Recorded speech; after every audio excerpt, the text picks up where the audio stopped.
Allegations are pretty shocking. Aaron Wagner, the CEO of Wags Capital, is behind several Valley businesses. He recently bought land to bring bottled blonde to Gilbert, sparking controversy over the possibility of demolishing a historic building, Clare House. Now that plan is scrapped as Wagner faces 16 counts for fraud and money laundering.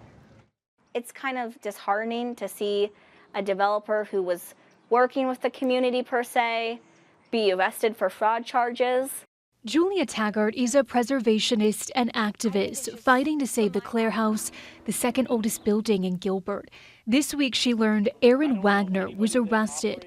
The restaurant entrepreneur who bought the property is now accused of defrauding investors in a Ponzi-like scheme. And I kept thinking, if they're very well off, why can't they donate the house and donate money to move the house? According to the federal indictment, since 2021, Wagner and his business partner, Michael Maines, duped investors to give them $40 million, promising to fund dozens of restaurants. Instead, federal prosecutors say they used that money for down payments on a $4 million home in Scottsdale, an $8 million private plane, land to develop a new nightclub in Scottsdale, and an $8 million home in Montana. Court documents say Wagner would show off his lavish cars and lifestyle in person and online to convince investors he was a successful businessman. Everybody was very surprised about it.